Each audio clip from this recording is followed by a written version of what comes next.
Alors, 15 mai 2019, comment prouver le harcèlement moral dans le couple ou au travail, donc dans la vie privée ou professionnelle. Donc, Sophie Soriaglo, association Victa, aide aux femmes victimes de harcèlement moral et de violences psychologiques dans la vie privée ou professionnelle.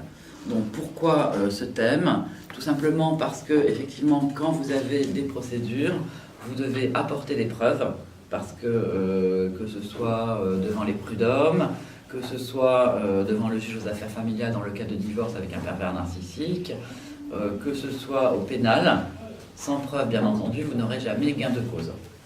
Donc en fait, moi ce que je pense, c'est que les victimes de harcèlement moral doivent se former. Et c'est pour ça que je ne me contente pas juste de faire des groupes de parole. J'appelle ça maintenant, depuis quelques mois, groupe de soutien avec conférence, qui est une formation. C'est-à-dire que les victimes doivent devenir autonomes et apprendre à assurer leur propre défense. Et en même temps, bon, moi je suis spécialiste, je ne fais que ça, donc le métier de coach tribunal, aider les femmes victimes donc, de harcèlement, de violence, etc. C'est mon métier de les aider, parce que je suis aussi juriste au départ de formation avant d'être devenu coach ensuite. Et donc c'est vrai que c'est très important que vous puissiez avoir un bon dossier, parce que sinon il y a le phénomène qui se produit qui s'appelle la victimisation secondaire. Après avoir été victime donc, de harcèlement moral une première fois, vous devenez victime une deuxième fois, et donc c'est victime des institutions, et notamment donc de la justice, puisqu'on ne vous comprend pas, et en plus vous avez en face quelqu'un quand même de très retors, de très pervers narcissique, ou manipulateur, quel qu'il soit. Moi je ne suis pas psychiatre, peu importe quelle pathologie il a, mais en général on retrouve plus ou moins toujours les mêmes comportements, mais vous avez quelqu'un qui va vous faire passer pour folle. Donc c'est monsieur est parfait, l'agresseur est parfait, la victime est folle. Donc monsieur est parfait, madame est folle, et là effectivement, comment faire pour pouvoir vous en sortir?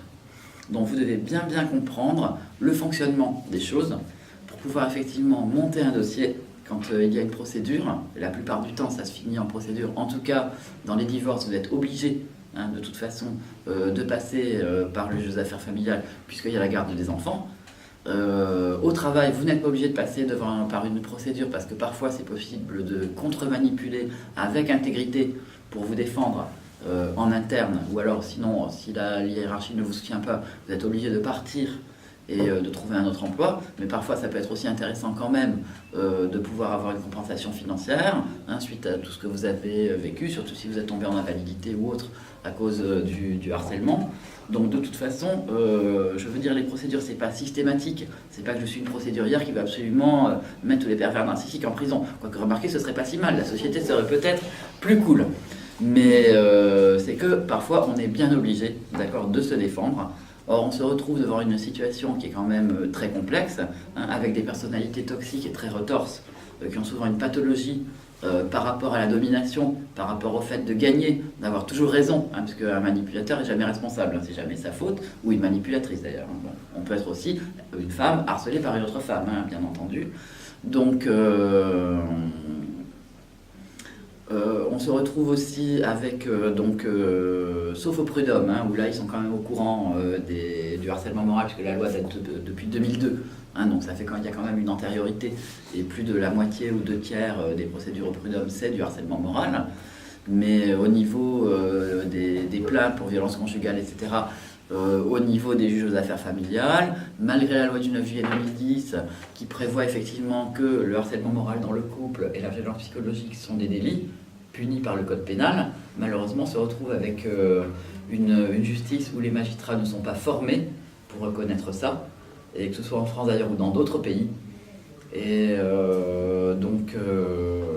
c'est vraiment à la victime de se prendre en charge et d'arriver à prouver qu'elle est bien victime. Voilà, parce que c'est ça l'objectif, c'est d'être reconnue comme victime pour ne pas subir un deuxième dommage, qui est le dommage institutionnel. Après avoir été victime d'un malade mental ou d'une personne vraiment malveillante, on se retrouve victime au niveau institutionnel par la justice ou même parfois par l'entreprise. Parce que si vous voulez lutter en interne et prouver que vous êtes victime de harcèlement moral ou de harcèlement sexuel, maintenant il y a la nouvelle loi depuis le 1er janvier 2019, donc sur le harcèlement sexuel, où les entreprises doivent nommer un référent harcèlement sexuel.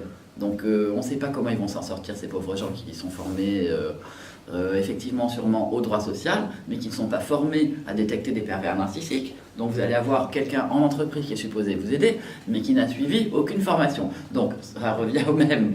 Hein, excusez-moi, mais je suis vraiment assez atterré, c'est pas pour rigoler, mais que voilà, donc on a l'impression de tourner en rond, et que voilà, c'est à vous de pouvoir vous faire aider pour sortir effectivement de ce cercle vicieux. Voilà, c'est ça l'idée, d'accord? Donc, comment prouver le harcèlement moral dans le couple ou au travail? Voilà pourquoi j'ai choisi ce sujet, puisque en fait, à la réunion du mois dernier, il y a une femme qui m'a dit « Ah, mais de toute façon, j'arriverai jamais à le prouver ». Alors, elle m'a fait un déclic, parce que moi, j'écoute ce que disent quand même les femmes qui viennent ici. Ça fait depuis 7 ans que je fais ce groupe de soutien tous les mois. Et du coup, elle m'a inspiré. Comme chaque fois, je cherche un nouveau thème pour la fois d'après. Donc, je me suis dit, tiens, justement, c'est intéressant ce qu'elle a dit. Parce que du coup, on a discuté pendant la réunion, j'ai montré comment on pouvait prouver, etc. Je me suis dit, la prochaine réunion, je vais faire sur ça. Donc, c'est très difficile à prouver, le harcèlement moral, c'est vrai, mais il ne faut pas dire j'y arriverai jamais, d'accord, hein. Donc, mais c'est difficile à prouver parce que déjà, ne serait-ce que la loi ne donne pas la définition du harcèlement moral. C'est-à-dire qu'on n'a pas une liste de comportements. La loi parle de violence psychologique, la loi parle de harcèlement moral, mais d'actes répétés de harcèlement moral, mais ne dit pas, voilà, dire à quelqu'un tu es nul, tu ne vaux rien, c'est du harcèlement moral, par exemple. En revanche, les discriminations, là, c'est bien expliqué. Hein, donc, par exemple, les discriminations par rapport les racistes, les sexistes, etc., ça, c'est expliqué. Mais en revanche, le harcèlement moral lui-même n'est pas expliqué, il n'y a pas de définition. Donc alors là, il va y avoir au mois de juin, normalement, un événement mondial qui, j'espère, va nous faire bouger les choses, hein, pour toutes les victimes, d'ailleurs, dans le monde entier, puisque l'Organisation internationale du travail va faire une grande réunion et va déterminer la définition au niveau Organisation internationale du travail du harcèlement moral.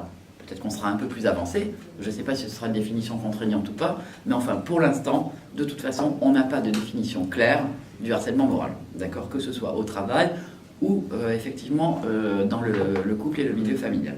Okay. Alors moi, je reprends déjà les lois.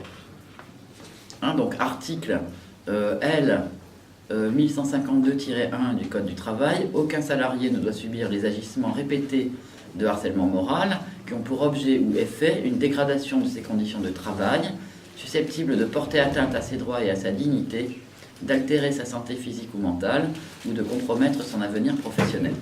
Vous notez bien qu'il y a juste dit agissement répété de harcèlement moral. On est en train de filmer, donc si vous êtes gentil, vous ne faites pas de bruit.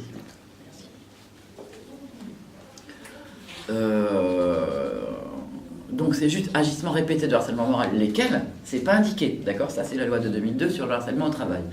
Après, donc on le retrouve pareil dans le code pénal, article 222-33-2 du code pénal, le fait de harceler autrui par des propos ou comportements répétés, ayant pour objet ou effet une dégradation des conditions de travail, susceptible de porter atteinte à ses droits ou à sa dignité, d'altérer sa santé physique ou mentale ou de compromettre son avenir professionnel, est puni voilà, de 2 ans d'emprisonnement, 30 000 € d'amende. Donc on n'a pas les comportements, d'accord? C'est quoi le harcèlement moral? On n'en sait rien.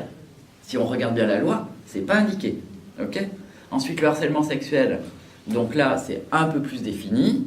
Donc, article L 1153-1 du Code du travail, aucun salarié ne doit subir des faits soit de harcèlement sexuel constitués par des propos ou comportements à connotation sexuelle répétée. Donc là, au moins, on a un peu plus de définition. Mais est-ce que la main aux fesses, c'est du harcèlement moral? C'est pas indiqué. Pardon, du harcèlement sexuel. Bon. Soit porte atteinte à sa dignité en raison de leur caractère dégradant ou humiliant, soit crée à son encontre une situation intimidante, hostile ou offensante. Donc là, c'est pareil, c'est très très subjectif.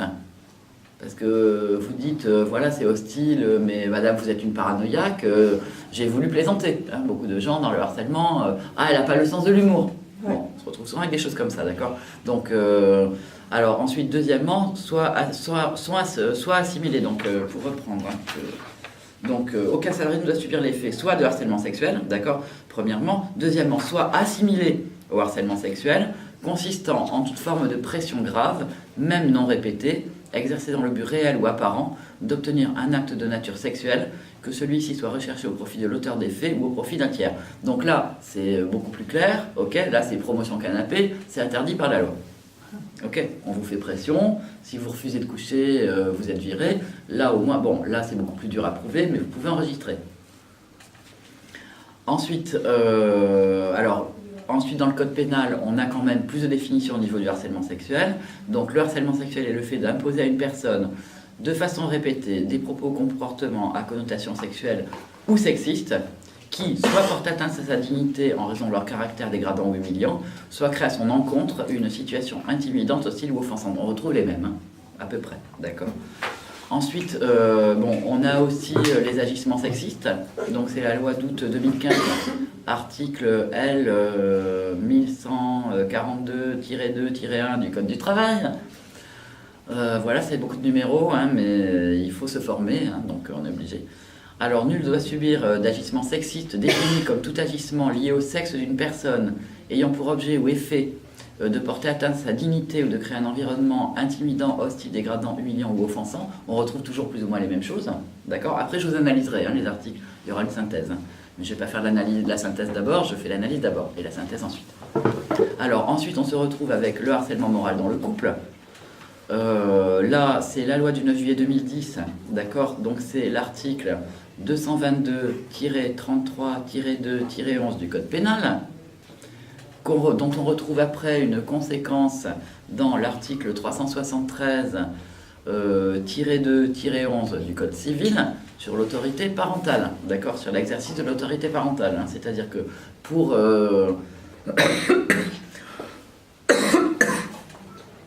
déterminer les modalités de l'exercice de l'autorité parentale, c'est-à-dire en deux mots pour la garde des enfants, d'accord, il y a un alinéa 6 qui a été créé dans cet article du Code civil, ok, sur la garde des enfants, donc le juge doit tenir compte, le juge aux affaires familiales, d'accord, doit tenir compte des pressions ou violences à caractère, des violences ou pressions à caractère physique ou psychologique exercées par l'un des parents sur la personne de l'autre. Donc ça, c'est très intéressant dans le couple, d'accord, de prouver qu'il y a eu ces pressions, puisque celui qui a exercé ce genre de pression ou de violence psychologique, parce que les violences physiques, c'est plus facile à prouver, bon, encore faut-il avoir porté plainte. Il y a beaucoup de cas où les femmes ne portent pas plainte, d'accord. Donc il faut arriver effectivement à prouver quand même qu'il s'est passé des choses. Donc effectivement, normalement, je dis bien normalement, le juge doit tenir compte, d'accord, de la violence conjugale, qu'elle soit physique ou psychologique, pour attribuer la garde des enfants, donc en protégeant les enfants contre le parent violent, d'accord. Malheureusement, aujourd'hui, on se retrouve avec une vision qui ne respecte pas toujours la loi, c'est-à-dire qu'il faut garder le contact avec les deux parents, et c'est très difficile pour la mère, en fait, de protéger les enfants pour qu'ils voient le moins souvent possible le manipulateur et qu'ils puissent se construire. Voilà, donc il y a toute une polémique autour de ça. On peut quand même y arriver, puisque la loi prévoit qu'il y a des points rencontres, etc. D'accord. Maintenant, il y a le côté définition donc, du harcèlement. Qu'est-ce que c'est? Donc on revient sur le code pénal.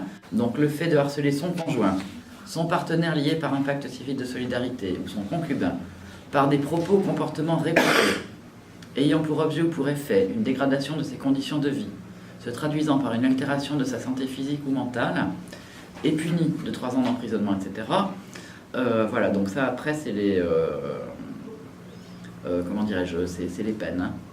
Donc, peu importe la sanction, c'est pas ça l'important, c'est la définition. Vous remarquerez bien que là, on n'a aucune définition.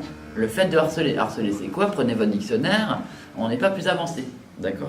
Donc, alors les mêmes peines sont encourues lorsque cette infraction est commise par un ancien conjoint ou ancien concubin de la victime ou un ancien partenaire lié à sa dernière par un PACS. D'accord? Donc ça marche pour les partenaires actuels, mais aussi les ex. Okay. D'ailleurs, le harcèlement après la rupture, sur le site de l'association Victa, dont je suis la présidente, n'est-ce pas?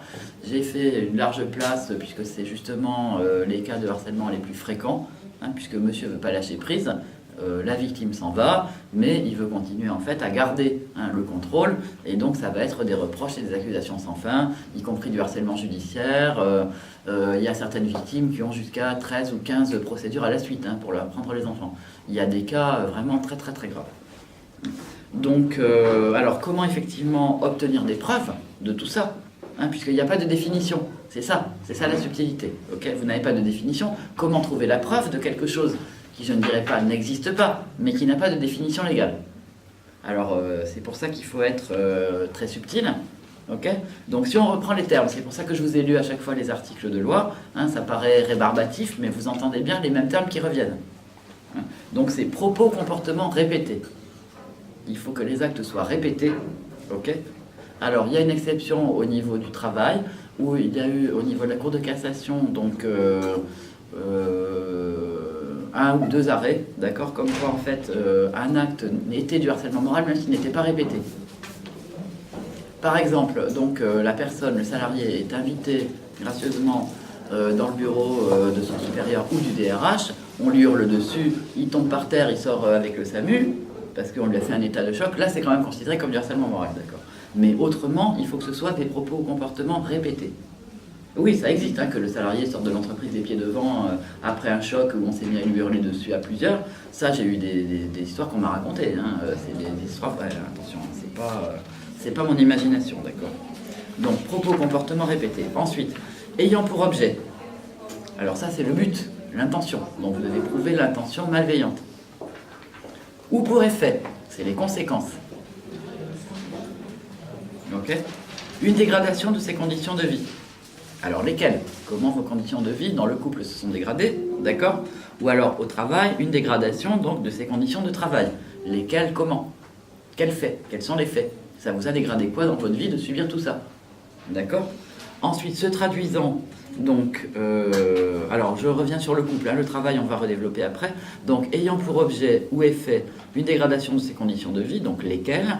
Se traduisant par une altération de sa santé physique donc sa santé physique, donc maladie, lesquelles, okay, ou mentale, donc comment, hein, la dépression, tout ça.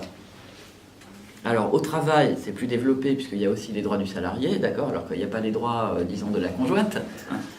Alors agissement répété de harcèlement moral, on reprend donc l'article de loi, qui ont pour objet donc le but, l'intention ou pour effet, conséquence, donc c'est la même chose, une dégradation de ses conditions de travail, donc c'est pas les conditions de vie, hein, c'est les conditions de travail, donc lesquelles, comment, quel fait, d'accord, susceptibles de porter atteinte à ses droits, lesquels, quels droits, d'accord, et à sa dignité, comment, hein, puisque la dignité c'est quand même quelque chose d'assez pareil, subjectif, il n'y a pas de définition légale, c'est quoi la dignité, donc vous voyez, mais c'est quand même reconnu par la jurisprudence, quelqu'un qu'on va placardiser, enfermé dans un petit bureau tout seul, on enlève son ordinateur, quelqu'un qui est ingénieur, on l'oblige à répondre au téléphone sur une plateforme téléphonique, suivez mon regard, c'est un procès qui a lieu en ce moment, d'accord, hein, c'est le procès France Télécom, voilà, donc c'est quand même maintenant beaucoup plus reconnu. Alors, donc, susceptible de porter atteinte à ses droits et à sa dignité, hein, par exemple les humiliations, lui enlever tous ses prérogatives professionnelles, qu'il n'a plus le droit de rien faire, il n'est plus invité aux réunions, enfin, les comportements, on les connaît, d'accord. D'altérer sa santé physique, donc là, c'est certificats médicaux, médecin du travail, ok, vous tombez malade, ou mentale, donc là, c'est pareil, dépression, voilà, hein, ou de compromettre son avenir professionnel, donc comment? D'accord. Alors, ce qu'il faut savoir, c'est que historiquement, on a eu d'abord la loi sur le harcèlement au travail qui a été votée en 2002. Ensuite, la loi sur le harcèlement sexuel qui a été votée, mais qui a été retoquée par le Conseil constitutionnel suite à une plainte de quelqu'un qui avait été accusé de harcèlement, qui a dit la loi n'est pas conforme et qui a mis une question prioritaire de constitutionnalité pour dire qu'il ne pouvait pas être condamné parce que la loi n'était pas conforme. Alors, du coup, ils ont revoté la loi. Et je ne sais plus s'il a été condamné ou pas, je crois que non, il a réussi à échapper, mais elle est beaucoup plus précise maintenant, d'accord. Donc harcèlement sexuel c'était 2012, non pardon, harcèlement sexuel c'était je crois 2000, ça je ne me rappelle plus maintenant, je vous dirai s'il y en a qui veulent savoir sur la vidéo, la première loi en tout cas, mais ensuite elle a été retoquée en 2012, et donc 2010 le harcèlement dans le couple, d'accord, et les agissements sexistes donc 2015. Donc en fait, c'est la première loi, celle sur le harcèlement au travail, qui a fait le modèle, et les autres lois se sont, comment dirais-je, calquées dessus. La première loi sur le harcèlement au travail a dit « agissement répété de harcèlement moral », n'a pas donné la liste. Ce qui d'un certain côté est pas si mal, Parce que quelqu'un qui fait du harcèlement d'une manière originale et créative, d'accord, qui n'est pas prévu par la loi, mais que c'est du harcèlement quand même. Donc vous voyez, on ne va pas non plus jeter la pierre sur nos députés, qui ont quand même fait appel à des experts juristes, pour dire qu'ils sont nuls. Non, non, c'est pas ça. Donc il y a quand même quelque chose derrière. La loi sur le harcèlement au travail a jusque-là été très bien appliquée, ok, dans l'ensemble, d'accord, il y a beaucoup de condamnations. La loi sur le harcèlement dans le couple, en revanche, qui est donc plus tardive, qui date de 2010, c'est-à-dire 8 ans après la loi sur le harcèlement au travail, elle a été très peu appliquée. Okay. De ce que j'ai entendu dire, il y a eu moins de 100 condamnations en presque 10 ans, donc c'est très très compliqué. D'accord. Après, vous avez quand même une possibilité quand c'est du harcèlement par mail, par SMS. D'accord. Vous avez toutes les sortes de harcèlement. Je ne l'ai pas dit au début, mais j'avais marqué sur ma feuille. Donc j'y reviens. Donc harcèlement moral, harcèlement sexuel, harcèlement au sein d'un couple pendant ou après la relation affective, harcèlement sur internet ou cyberharcèlement, harcèlement téléphonique par SMS et mail, loi spécifique, d'accord, il y a une loi pour ça. Donc c'est le harcèlement par voie électronique, c'est la loi de 2014. Bon, alors je fais ma pub, les gens qui veulent connaître toutes les lois, achètent mon livre, en vente chez l'auteur, moi-même. Oui, effectivement, une partie descriptive des mécanismes et des diverses sortes de harcèlement, de la personnalité des manipulateurs et une partie de fiches techniques avec toutes les lois. Bon, le livre date de 2016, donc on n'a pas la dernière loi avec le référent harcèlement sexuel au travail puisque c'est 2019, mais il y a pratiquement toutes les lois et effectivement des questionnaires de stratégie pour arriver à trouver vos preuves. D'accord ? Donc, là, le harcèlement par mail ou SMS, c'est plus facile puisque c'est sur la quantité. D'accord ? Mais bien souvent, le harcèlement après la séparation du couple se passe par mail ou SMS de reproches sans arrêt sous le prétexte des enfants. Donc c'est beaucoup plus subtil parce qu'il y a des fois vous êtes obligé de répondre. Monsieur dit c'est son tour de garde, des enfants sont des VH comme on dit. Excusez-moi, je vais boire un petit peu d'eau. Non, c'est pas grave, même si c'est la vidéo, je vais boire la bouteille. C'est peut-être pas très élégant, mais on fait avec les moyens du bord. Donc, parmi les techniques de harcèlement, d'accord, après donc la séparation, c'est le harcèlement sous prétexte des enfants. Donc, c'est en général, et bien souvent, des négociations. Donc, monsieur, par exemple, veut échanger les jours. Monsieur ne peut pas, il a trop de travail, aller chercher les enfants tel jour à l'école, il n'a pas envie de payer une babysitter, voilà, donc il faut que ce soit madame qui s'en occupe, autrement c'est une mauvaise mère. Et en même temps, il demande la garde alternée. Voilà, on a des cas comme ça tout le temps, d'accord ? Donc, vous êtes obligé de répondre. Parce que si monsieur dit « je ne peux pas aller chercher notre enfant à l'école », eh ben, il n'y va pas et l'enfant il reste sur le bord du trottoir. Bon, alors c'est très compliqué, d'accord, à expliquer que c'est fait par intention malveillante, etc. Mais il y a des méthodes. Donc nous allons reprendre en fait les critères, ok, pour montrer comment en fait on peut répondre à cette question, prouver le harcèlement moral. Donc il faut d'abord les agissements répétés, d'accord. Ensuite, ayant pour but, donc vous devez prouver l'intention malveillante, d'accord, ou pour effet, donc il faut prouver les conséquences, d'accord, pour objet ou pour effet. Là on fait de l'analyse de texte, si on veut appliquer la loi, il faut bien comprendre le langage, ok. Donc prouver les conséquences, donc quelles sont les conséquences ? Donc c'est dégradation des conditions de vie, si c'est le harcèlement dans le couple, donc par exemple financièrement, parce qu'ils vont aussi utiliser l'argent pour vous bousiller votre vie. Vous pouvez aussi ne pas pouvoir avoir une vie normale, puisque vous recevez tout le temps des mails et des SMS de négociations sur la garde des enfants, des reproches, des insultes. D'accord ? Alors, pour le côté travail, donc c'est ayant pour but ou effet donc, la dégradation des conditions de travail, donc de porter atteinte à vos droits, à votre dignité. D'accord, donc là, les preuves, ça va être effectivement des photos, des mails, des SMS, faire venir l'inspection du travail, etc. Il n'est pas possible de faire venir dans le couple l'inspection du travail, d'accord. Au travail, en revanche, c'est possible. Donc dans le couple, c'est beaucoup plus difficile, ok, dans le huis clos familial. Et on va venir après aux moyens d'avoir les preuves quand même dans le couple.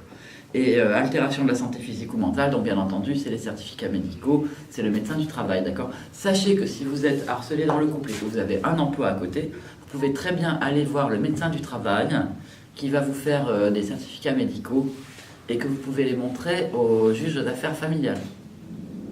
On le sait pas, d'accord. Donc comment maintenant monter votre dossier puisque vous avez compris comment ça fonctionne. Ok. Donc les comportements. Quels sont les comportements? Je vais en donner quelques-uns puisque vous êtes ici, vous les connaissez.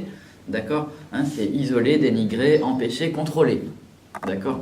Vous avez toute la liste des comportements sur le site de l'association Victa que j'ai rédigé.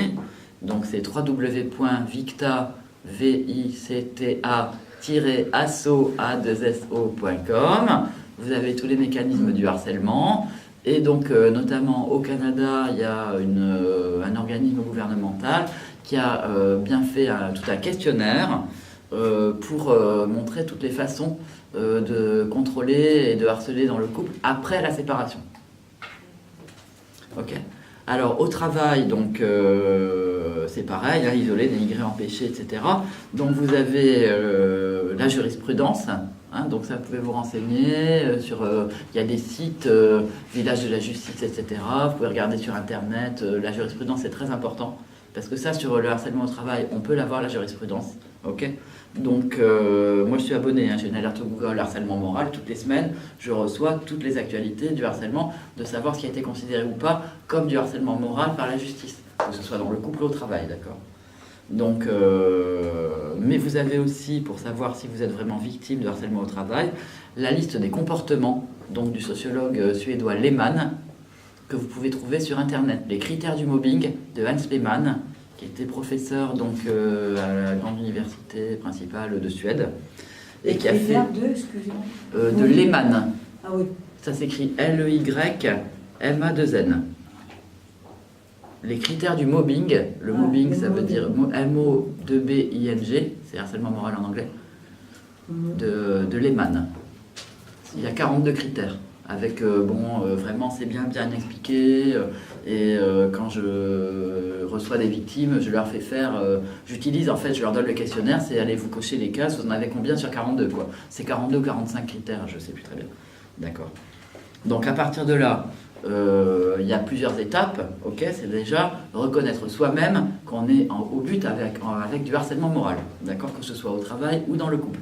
Ça, c'est la première chose, c'est la prise de conscience de la victime. Oui, je suis victime. Ok. Donc être victime, c'est pas quelque chose de dégradant, c'est tout simplement qu'on est tombé sur un manipulateur et qu'on n'a pas su le détecter. Et c'est pour ça justement que je fais ce groupe, qui est aussi une manière de faire une formation, ok. Deuxième chose, c'est comment me défendre. Ok.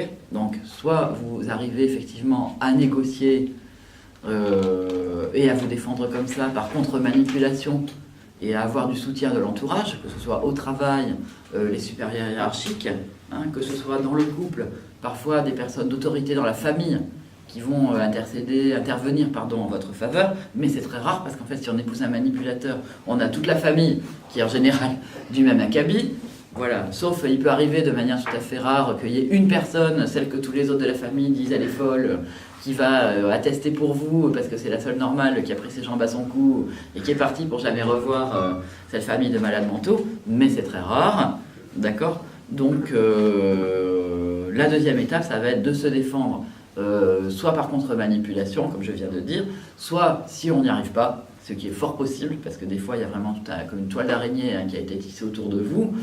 Troisième étape, donc être obligé d'aller en procédure, d'accord. Donc qu'est-ce qui est autorisé comme preuve, ok, par la justice, d'accord. Donc ça, il faut bien savoir que au civil, c'est-à-dire au prud'homme et devant le juge des affaires familiales, ok, il y a ce qu'on appelle le principe de la loyauté de la preuve. C'est-à-dire que vous n'avez pas le droit d'enregistrer ou de filmer à l'insu de la personne. D'accord? En revanche, au pénal, vous avez le droit de le faire. Au pénal, il y a le principe de tous les moyens sont bons pour prouver. D'accord? Vous avez le droit d'utiliser. Vous poserez la question après parce que ça va interrompre la vidéo. Merci. Donc, vous pouvez filmer, vous pouvez enregistrer sans que la personne le sache et montrer ça à la police ou au procureur. Ok? Si vous voulez porter plainte, vous avez deux manières. Soit vous allez au commissariat et vous attendez votre tour et vous déposez votre plainte, soit vous écrivez directement au procureur de la République en recommandé, adresse palais de justice de votre ville, vous n'avez pas besoin de savoir son nom, vous écrivez monsieur le procureur, j'ai eu l'honneur de déposer plainte contre monsieur Untel, telle adresse, telle date de naissance, tout ça, d'accord. Et vous mettez tout votre dossier.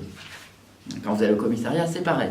Okay, parfois, on a eu aussi des victimes qui ont dit je suis allé porter plainte au commissariat, ça a été classé sans suite. J'ai dit bah oui, mais est-ce que vous avez apporté des preuves? Ah bah non, j'ai attendu qu'il fasse l'enquête. Malheureusement, c'est pas comme ça que ça marche. On va pas au commissariat les mains dans les poches, on apporte son dossier. Okay. Donc dans le dossier, vous avez le droit d'apporter.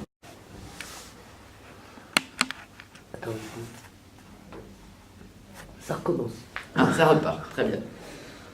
Alors, donc, vous comprenez bien, hein, si vous avez des enregistrements, etc., vous ne pouvez pas les montrer au juge des affaires familiales, vous ne pouvez pas les montrer au prud'homme, vous n'avez pas le droit. En revanche, ce n'est pas interdit d'enregistrer votre employeur quand il est en train de vous faire des propositions graveleuses ou des avances, ou de vous dire t'es plus bonne à rien, reste dans ton bureau, tu ne viens plus aux réunions. Ce n'est pas interdit. Mais cette preuve-là, vous pouvez l'utiliser uniquement au niveau pénal pour déposer une plainte. D'accord? Et après, l'astuce C2, prendre la plainte et la mettre ensuite dans la procédure au civil, devant le JAF. D'accord.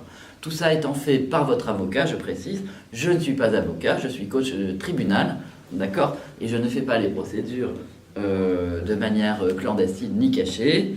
Hein, je ne dis pas aux gens de se défendre tout seuls, j'aide simplement les victimes à aider leur propre avocat, à présenter des argumentaires construits, d'accord, qui prouvent le harcèlement moral. Donc que ce soit clair, moi j'ai pas envie d'être attaqué pour exercicer légal la profession d'avocat, parce que ce n'est pas ça que je fais, d'accord. Je dis pas aux gens, défendez-vous seul, et puis moi je vais être derrière et faire la petite main. Non, non, non, non, non, il faut que vous ayez un avocat, d'accord.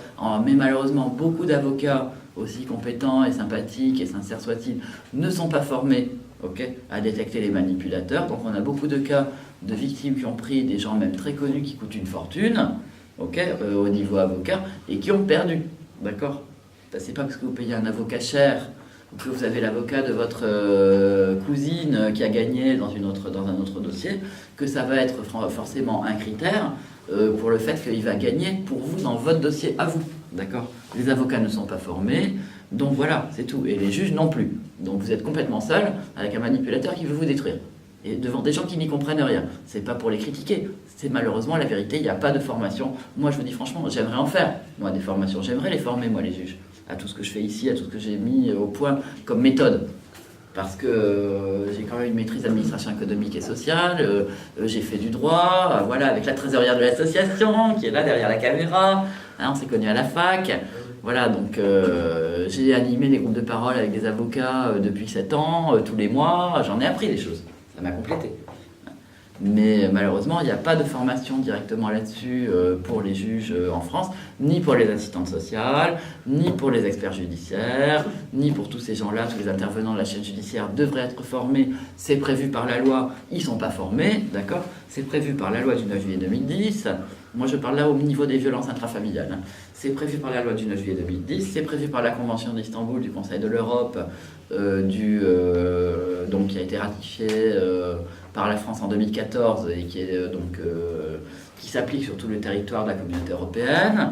D'accord, il faut faire des formations, il n'y a pas d'argent, il n'y a pas de budget. Donc, moi, je veux bien faire des formations bénévoles. Hein. S'il n'y a pas d'argent, il n'y a pas de problème. Moi, je fais le tour des tribunaux gratuitement, mais comme ça, on arrive quand même à sauver des victimes. Voilà, personnellement, c'est là où j'en suis. Alors, comment monter votre dossier pour faire des preuves? Donc, vous avez droit, hein, donc j'ai déjà expliqué, au civil, loyauté de la preuve, ok? Donc, vous n'avez pas le droit de montrer des enregistrements faits à l'insu de la personne, ni des audios, ni vidéos, mais vous avez tout à fait le droit. Par exemple, si quelqu'un va laisser un message sur votre répondeur, il sait qu'il le fait, ça, vous pouvez le montrer. Il s'est enregistré lui-même, ok? Donc là, il faut aller soit au commissariat et vous faites écouter l'enregistrement à la police et qui vous fait une main courante, ça vous fait économiser 300 € d'huissier, d'accord? Sinon, il faut que ce soit par huissier. Il faut que ce soit attesté. Les preuves comme ça, électroniques, doivent être certifiées justes, d'accord? Donc vous allez, au lieu de payer un huissier qui va vous coûter une fortune, je suis désolé, messieurs et mesdames les huissiers, je ne vais pas vous ruiner, mais on a le droit d'aller effectivement au commissariat, de faire écouter les enregistrements, d'accord? La police vous fait une main courante en disant « j'ai entendu l'enregistrement, madame affirme que, on a entendu l'enregistrement ». Bon, vous allez faire 2 heures de queue, mais si c'est pour économiser 300 €, ça peut valoir la peine. Voilà, ça dépend de vos finances. Donc, vous pouvez utiliser les enregistrements, d'accord, qui sont faits donc, par la personne elle-même, les messages sur votre répondeur. Vous pouvez utiliser des attestations et des témoignages, d'accord. Donc là, vous avez tout un travail à faire de qui est autour de vous, qui peut vous soutenir Donc c'est très difficile pour la victime de faire ça toute seule. Parce que déjà, les collègues n'attesteront jamais, ils veulent garder leur boulot. D'accord? Si c'est au travail, puisque là on a deux personnes. Je regarde un peu les personnes autour, parce que je ne suis pas toute seule, il y a des personnes autour. Donc là vous êtes toutes les deux en fait, victimes au travail. Non, pas vous, d'accord. Vous, d'accord. Donc au travail, les collègues ne vont pas rester pour vous. Alors ça peut être intéressant de faire une sorte de jeu de piste et de trouver les anciens collègues. Moi j'ai déjà eu des cas, d'accord, où la victime a fait vraiment le jeu de piste, a trouvé des anciens collègues, comme ils ne sont plus dans l'entreprise, ils n'ont plus peur d'attester. Vous voyez, il y a plein de petites astuces comme ça qui peuvent faire la différence pour un montage de dossier. Ok. Sinon, au niveau familial, d'accord, ça va être très dur pour vous parce que vous allez devoir faire le point de qui est pour vous et qui est contre vous dans votre famille la plus proche. Donc c'est pour ça que c'est important que vous soyez aussi accompagné. Ça, c'est mon métier de coach tribunal. Je fais un petit peu ma pub au passage. Donc, parce que c'est une blessure. C'est-à-dire, il y a eu des cas que moi j'ai vus, où des parents ont carrément attesté contre leur propre fille. Ils ont pris le parti du manipulateur. Et il y a des victimes qui m'ont raconté, j'ai ouvert les pièces de mon ex-mari et j'ai eu le choc de trouver l'attestation de mon père contre moi. Une horreur. Donc il faut que vous arriviez vraiment à voir qui dans votre famille et les attestations de votre famille sont valables. Attention, contrairement à ce qu'on peut vous dire. Vos parents, vos frères et sœurs, etc. peuvent attester pour vous devant le juge des affaires familiales dans un cas de divorce, d'accord, en disant, voilà, monsieur, comment on l'a vu, nous, tel jour, telle heure, le comportement de monsieur. Ok. Et aussi, donc, s'il y a des choses que... Excusez-moi. Les gens peuvent, de votre entourage, que ce soit aussi les amis, bien sûr, peuvent aussi attester Madame une telle m'a raconté que. Donc les confidences, d'accord? Parce qu'il est bien évident que ce qui se passe dans le huis clos familial, il n'y a pas de preuves. Certains hommes, ça il y a différents cas, selon les profils psychologiques des uns et des autres, certains hommes donc aiment en fait humilier leurs femmes devant leurs amis. Ça, ils adorent, donc là forcément, c'est le bon point pour vous, vous pouvez avoir des témoignages des amis. Enfin, en tout cas, en général, ça fait le tri des amis, quoi. Bon, je suis désolé, quand je dis bon point pour vous, j'essaie de voir le côté positif malgré tout, parce que c'est horrible, évidemment, de subir ça. Mais il y en a d'autres qui font vraiment, alors là, c'est le pervers narcissique dans toute son ampleur, devant la famille, les amis, tout ça, il est charmant, il est merveilleux, mais dès que vous êtes seul, ça commence à être votre fête. Et puis, vous, évidemment, vous avez honte et vous n'osez pas en parler, et du coup, vous n'avez personne pour vous aider. D'accord? Donc, ce qui est intéressant, c'est que de pouvoir vous confier à des personnes de confiance dans votre entourage, qui vont dire isolement, propos dégradants, propos humiliants, etc., etc. D'accord. Répétez. Vous connaissez les critères. Ok. Donc, vous demandez à vos amis, à votre entourage, à votre famille, de vous faire des témoignages. Vous avez le formulaire CERFA, attestation de témoin sur Internet. Comment ça s'appelle, CERFA? CERFA. Vous cherchez CERFA, attestation de témoin. Sur Internet, vous avez le formulaire, vous l'imprimez. Donc c'est je sous-signé, atteste sur l'honneur, etc. Avoir été témoin des faits suivants. Et évidemment, il ne faut pas mettre des trucs généraux. Il faut mettre les trucs que les gens ont vraiment vus. D'accord.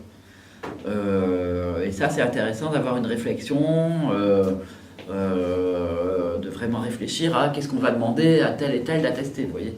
Bon, évidemment, il ne faut pas construire des faux témoignages, c'est pas conseillé, parce que voilà, ça, non seulement c'est un péché grave devant le bon Dieu, mais en plus les faux témoignages sont un délit pénal. Ok. Alors, sachant quand même que les faux témoignages dans les divorces avec les pervers narcissiques, j'ai vu souvent le cas, donc de victimes qui ont eu dans la part de la partie adverse, donc des faux témoignages, madame est comme ci, madame est comme ça, de gens qui ne l'ont jamais vu, qu'elle n'a jamais rencontré. Donc monsieur, lui, il fait feu de tout bois, ne s'embarrasse pas de dire la vérité, mais vous, moi ce que je pense, c'est que la victime, elle doit être clean, elle doit être correcte, et qu'il faut contre-manipuler avec intégrité, y compris devant la justice. Parce qu'au moindre faux pas, il est plus fort que vous, il va le détecter. Parce que c'est lui le spécialiste du mensonge. Nous, on doit être spécialiste de la vérité. C'est pour ça. Mon cabinet s'appelle le nouveau coaching éthique. Voilà. Pourquoi nouveau? Parce qu'au départ, ça s'appelait juste coaching éthique quand j'étais dans les entreprises, et après quand j'ai décidé de coacher des victimes, j'ai appelé ça le nouveau coaching éthique, parce que justement, c'est une nouvelle forme d'éthique qu'on doit avoir face au manipulateur. C'est pas en étant plus manipulateur que le manipulateur qu'on va gagner. C'est en étant plus intelligent. Et plus intelligent, c'est quoi? C'est d'être honnête. D'être honnête et stratège. D'accord? Et c'est ça que je suis en train de vous faire aujourd'hui. C'est de vous apprendre à être stratège. Parce que quand vous êtes face à toutes ces choses-là, qui vous atteignent dans votre cœur, d'accord, dans votre identité, dans votre affectif, dans vos blessures, qu'en plus vous êtes déjà en état de choc à cause de tout ça, et qu'il faut arriver, c'est un boulot à plein temps de monter un dossier, il faut arriver à avoir la tête froide, d'accord, pour monter le dossier, et que vous avez en face quelqu'un qui a décidé de vous détruire. Moi j'ai eu des clients qui m'ont dit, mon mari m'a dit, je vais te détruire. Ah mais j'y crois pas. J'ai dit écoutez, il a menti toute sa vie, là pour une fois il dit la vérité, croyez-le. Et c'est pour ça que c'est très important de se faire accompagner. Vous êtes en face du mal absolu, là c'est le côté, bon j'en parle aussi dans mon livre, comment entrer en résistance contre les manipulateurs toxiques et pervers de notre monde moderne, c'est le côté un peu philosophique, d'accord? On est face au mal absolu, à quelqu'un qui veut vous détruire, qui veut votre mort, physique, mentale, spirituelle, tout, d'accord? Donc à partir de là, qu'est-ce que vous faites? Soit vous êtes désespéré, soit vous cherchez un sauveur parce que c'est le juge ou l'avocat qui va vous sauver, or ils n'y connaissent rien la plupart du temps, soit vous vous entourez, d'accord, de personnes compétentes, et ce qu'on appelle un système de soutien en termes techniques de coaching, c'est-à-dire l'association, un coach spécialiste, enfin en l'occurrence moi, voilà. Donc, mais aussi des personnes de votre entourage, créez-vous des systèmes de soutien dans vos amis, d'accord? Un psy, il faut un psy qui vous aide psychologiquement, d'accord? Il faut des amis qui vont accepter d'attester. Qu'est-ce qu'il faut encore? Un médecin qui va accepter également d'attester. Vous voyez, il faut vraiment créer tout un réseau autour de vous et pas rester isolé. Pas rester isolé. Ça, c'est très important. Parce que à la fois le but et la conséquence du harcèlement moral, c'est l'isolement. C'est-à-dire que le manipulateur va vous isoler. Ah ben c'est ce qu'il cherche. C'est la première technique voilà, qu'il faut. D'accord. Donc il va vous isoler et il va faire en sorte que vous soyez tellement isolé, c'est-à-dire coupé, vous avez honte, vous ne parlez plus à votre entourage. En plus, les gens sont plus bienvenus. On vous met dans un petit bureau dans un coin, vous n'avez plus de boulot et tout ça. Dans la famille, c'est pareil. Encore hier, une victime qui m'a dit « Ah ben moi, de toute façon, je ne voyais plus mes parents. Ils n'étaient pas invités à la maison, mon mari ne voulait pas qu'ils viennent. » Ce genre de choses, vous voyez. Mais non seulement vous êtes isolé parce que lui, il crée comme une sorte de barrière autour de vous, mais vous, en plus, vous avez honte et vous n'osez pas en parler. Donc vous vous isolez encore plus, d'accord? Et un des boulots que je fais avec mes clientes, c'est effectivement de trouver la liste des personnes qui lui restent, ou des personnes qu'elle a perdues de vue et qu'elle peut retrouver, vous voyez, et qui peuvent l'aider. Voilà, ça c'est très très très important. Et c'est un très très bon remonteur de morale aussi. Donc vous avez les attestations, les témoignages, après vous avez les SMS et les mails, donc de monsieur, donc il faut montrer qu'il est tout le temps dans la négociation, il n'est jamais content, ou si c'est de l'employeur aussi. Donc là, il faut vraiment tout acter, tout documenter. Moi je vous conseille de répondre si par exemple on vous enlève une tâche, je constate que tel jour, telle heure, tu m'as pas autorisé à faire ce que je fais d'habitude et qui correspond à la fiche de poste, enfin etc. Vous voyez, il faut tout documenter par écrit. En général, les plus bêtes répondent. Les plus bêtes répondent, donc vous avez des preuves, d'accord? Donc ce qui est intéressant, vous aussi c'est pareil, donc pour ce qui est dans le couple, d'accord, il faut documenter, il faut acter tous les trucs. S'il est bête, il répondra, il va vous fabriquer lui-même vos preuves. Voilà, donc je ne voudrais peut-être pas le dire sur internet, mais on verra si on coupe après.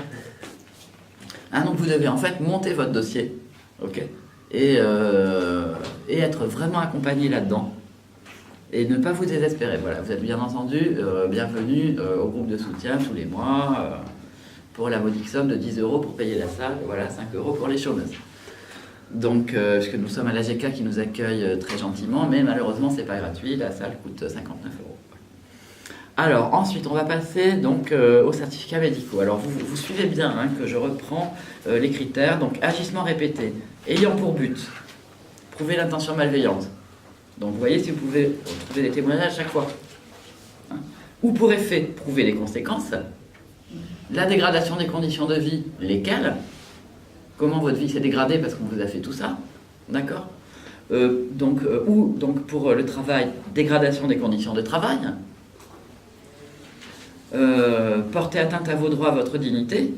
Donc là c'est pareil, comment? Donc là c'est toutes ces choses-là. Donc par exemple, si on vous met dans un petit bureau, moi j'ai eu le cas de quelqu'un qui a été mis dans un petit bureau sans ordinateur, sans téléphone, sans rien, il a pris les photos. Bah oui, voilà mon bureau. Vous voyez, J'ai une autre personne, elle a été mise dans un bureau à côté des toilettes. Elle a pris des photos pour avoir les odeurs. Ah ben oui. On l'a enlevé de son bureau, on lui a déplacé sa table à côté de la porte des toilettes. Comme ça, elle avait les odeurs à chaque fois. Non, mais il y a des... Quand on dit pervers narcissique, c'est pas une vue de l'esprit. C'est des vrais pervers, des gens qui cherchent vraiment la façon de vous faire du mal.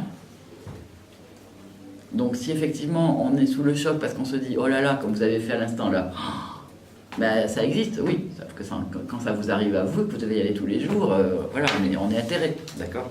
Et c'est pour ça que c'est très important, d'accord, de rentrer dans le combat, de ne pas se laisser faire, ok. Et il faut avoir un mental d'acier. Donc ça, c'est l'autre aspect, ok. Comment avoir le mental d'acier, le mental gagnant. Donc ça, c'est le travail du coach.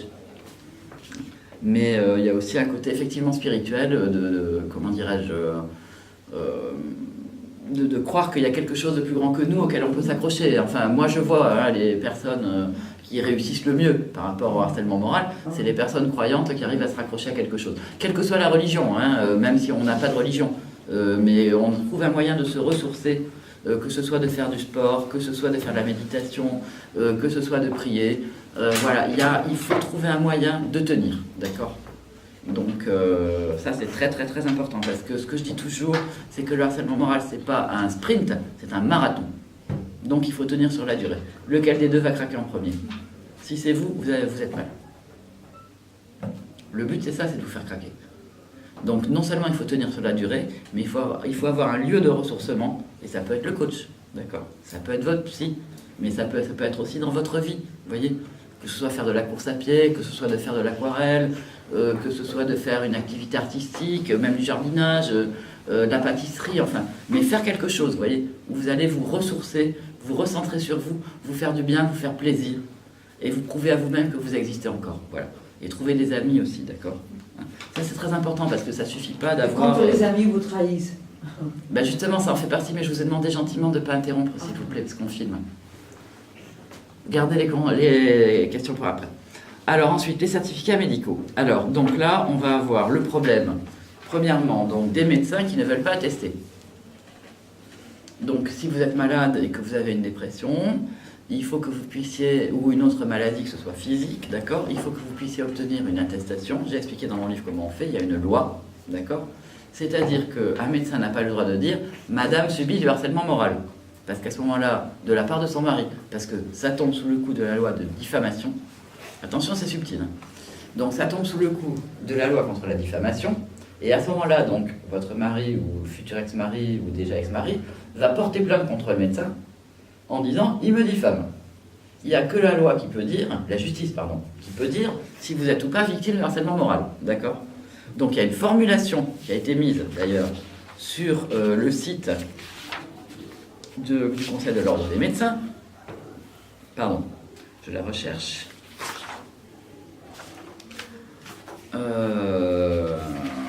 Attendez. Où est-ce que j'ai mis ça? Alors je vais le lire de mémoire. Ah non, c'est là.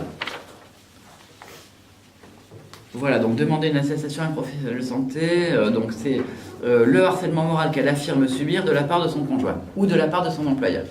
Madame présente telle et telle pathologie en raison du harcèlement moral qu'elle affirme subir, ok, de la part de son conjoint ou de son employeur. Ou de son père, là, dans le cas où on a aujourd'hui quelqu'un d'autre qui est victime de son père. D'accord. Donc, on a le droit de le dire, mais la plupart des médecins ne le savent pas, et ils disent non, j'ai peur, je ne fais pas d'attestation. Donc, il faut bien leur dire, vous leur montrez mon livre, vous photocopiez la page, et donner donc l'endroit du site donc, du Conseil de l'Ordre des médecins, où les médecins ont le droit de faire une attestation, comme quoi vous arrivez comme ça à prouver, d'accord, le lien de cause à effet entre le harcèlement et la maladie. Parce que c'est ça le gros problème, d'accord? C'est ça le gros problème. Et ça marche surtout pour porter plainte, mais aussi au prud'homme. En revanche, si vous avez une dépression à cause du harcèlement moral subi, provoqué par votre conjoint, d'accord? Personnellement, moi je pense qu'il ne faut pas le donner aux juges aux affaires familiales, parce que ça va alimenter en fait la théorie du pervers narcissique qui va dire « je vous avais bien dit, elle est folle ».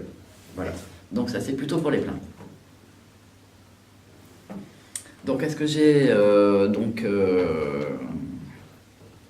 tout traité? Alors, attendez, non, j'ai pas tout traité parce que donc il y a le lien de cause à effet, donc le certificat médical, et après, donc il y a deux sortes de maladies, d'accord? Il y a les maladies psychiques, hein, puisque c'est dégradation de l'état de santé physique ou mentale hein, dans la loi. Donc, vous avez les maladies physiques. Donc ça, par exemple, vous pouvez, évidemment, il faut garder tous les certificats médicaux et tout, d'accord, hein, et demander au médecin s'il peut vous faire, par exemple, une preuve, enfin, je veux dire un certificat, plus exactement, comme quoi c'est une maladie liée, par exemple, à vos conditions de vie. Vous voyez, là, récemment, il y a une victime qui m'a dit, on m'a diagnostiqué telle maladie, mon médecin m'a dit, madame, changez de mode de vie. Elle est en train de divorcer. Je lui ai dit, écoutez, demandez un certificat médical à votre médecin. On va voir, on attend la réponse. D'accord. Donc, ça peut être des maladies liées au stress. Vous voyez, il peut vous tourner ça de cette façon-là. D'accord. Après, vous avez les maladies, notamment auto-immunes, qui sont liées au stress. Hein, il y a la fibromyalgie, il y a beaucoup de victimes qui ont ça. La fibromyalgie, il y a aussi des cancers qui sont liés au stress et tout. Donc ça, il faut vraiment demander à votre médecin s'il accepte d'attester médicalement, d'accord, que votre maladie physique, donc, est liée à vos conditions de vie, ok. Comme ça, vous pouvez prouver qu'il y a un lien de cause à effet. Votre condition de vie est dégradée hein, à cause du stress et du harcèlement, donc vous vous plaignez devant la justice. Mais il ne faut pas que le médecin dise, parce que là, il va avoir des ennuis. Hein, elle est malade parce que son mari lui fait du harcèlement. Ça, non. Ça, tout de suite, il va se coller une plainte de la part du manipulateur dans les plus brefs délais. Après, donc, vous avez évidemment tout ce qui est dépression, etc. Et état de choc post-traumatique. D'accord.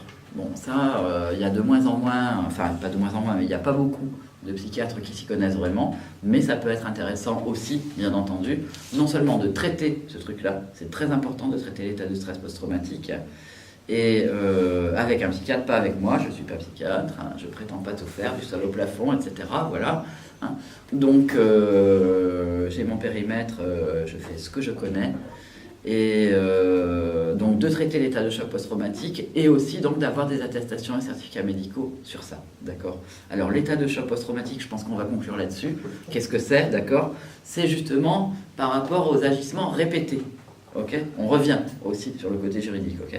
C'est que en fait c'est des stress répétés, parce que le harcèlement c'est quoi? C'est plein de petites choses hein, qui paraissent rien du tout quand elles sont isolées, mais qui répétées vous mettent dans un état second, d'accord, et qui vont en fait vous faire tellement de stress, et c'est tout ce stress répété qui va agir sur le cerveau, ok, et qui va provoquer comme des bugs dans le cerveau. Voilà, moi je suis pas neurologue, mais j'explique de manière vulgarisée, ok. Donc, c'est-à-dire que vous avez une glande dans le cerveau qui s'appelle l'hippocampe, si je me rappelle bien, qui va être en surchauffe. Et le courant ne va pas passer entre les neurones, les impulsions électriques ne vont plus passer normalement, donc vous allez avoir des insomnies, vous allez avoir des angoisses, vous allez avoir des pertes de mémoire et de concentration surtout. Donc ça, pour monter votre dossier, c'est très mauvais.